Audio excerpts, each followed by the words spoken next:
I've just spent a few days in Florianópolis. It'd be like going to the Bridlington of Brazil. It's like they've found the perfect place to live. I've never seen so many people just loving life. Oh my god. Picture the scene. You're on a 1 hour flight from Sao Paulo to Florianópolis, the paradise island of Brazil. The flight takes off on time, but as you're coming into land, it seems to be taking longer than normal. It felt like we were going round in circles. I didn't have a clue what were going on, because all announcements were in Portuguese. Anyway, after about half an hour, I plucked up the courage to see what were happening. And due to adverse weather, we weren't landing until 7:45. Adverse weather? We left Sao Paulo and it were perfect. Blue skies. Well, nothing could prepare you for such torrential rain, especially when hotel texts me saying lifts have stopped working. That were great news, carrying my case up to 9th floor. But when I went walking out that night, it were horrendous. They must be used to this though, because while I were there for a few days, it were raining like that on and off all the time. And then in space of a couple of hours, all rainwater just disappeared. Couldn't believe it. I'm staying in the centre of Floripa, so it took about an hour to get the bus down here. You could get an Uber, but I'm starting to be a bit stingy now. What a lovely bus ride. It's the Brazilian beach of dreams. Welcome to Lagoa. You can work out, chill out, or go for a number 2. This guy were fishing. I were fascinated with him throwing net in, and he were catching loads of little fish. Kids were loving it, and I were too. And these birds here are just staring at fish, wanting to pounce.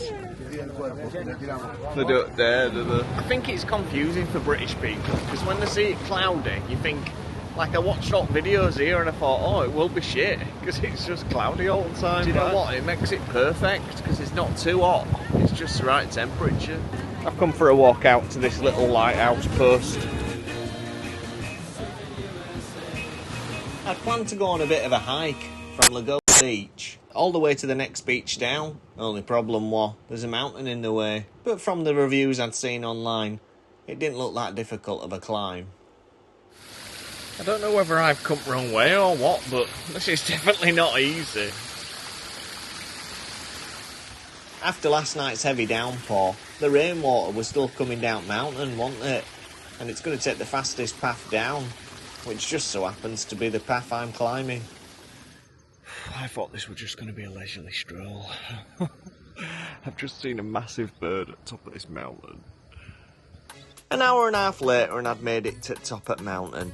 They brought a tent up. They were in there listening to Kevin Little getting high. Couldn't think of aught worse than trying to straggle my way back down this mountain after I'd been smoking a joint.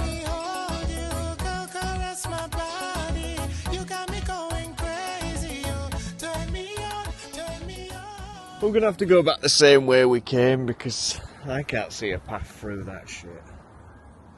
Definitely an interesting day to wear flip-flops. Some wild chickens here. This snail, it's massive. 15 minutes later. I can't believe it. I've just made it all the way up to the top of there and back down in flip-flops without falling. And then I've come here to wash my feet. Fucking arsed it. Oh my god. Cut myself and everything. I'm lucky that the same shit didn't happen as it did last time. Look at that, it's fucking well done.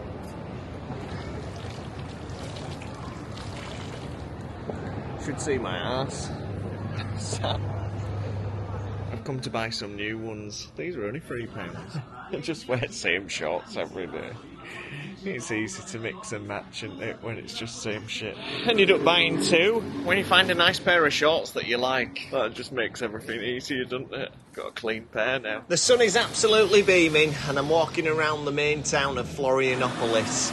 Feels like I'm in Beverly Hills or something. It's where all the digital nomads come to live. You know, when you've got a job online and you don't actually have to sit there in freezing cold.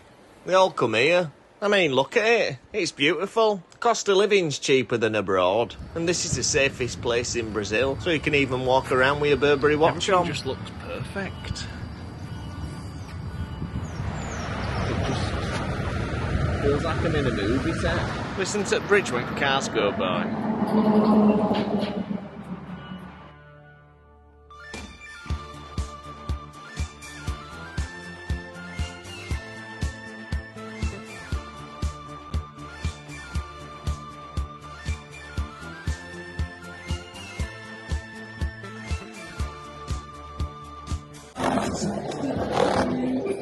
I'm back in the city centre now. Come to see famous market. Seems like there's a party or something going on down here. Looks like it's restaurants. Well, that was short-lived. Too many touts for my liking down here.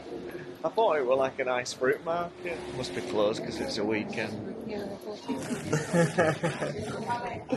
What's happening with these? Get these broccolis in some more.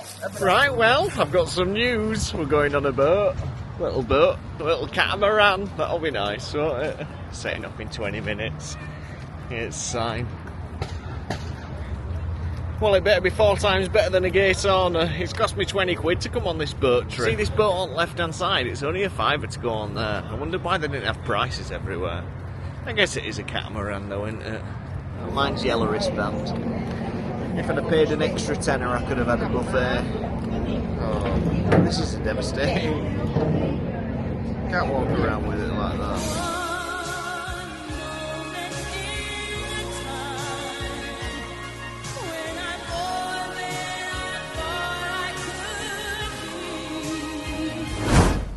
And after an hour's sailing, we'd arrived at his destination.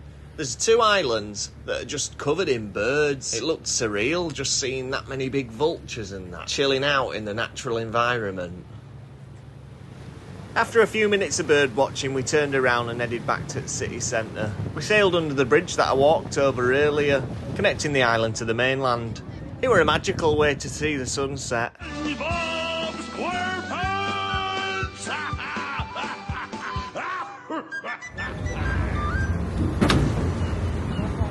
Obrigado.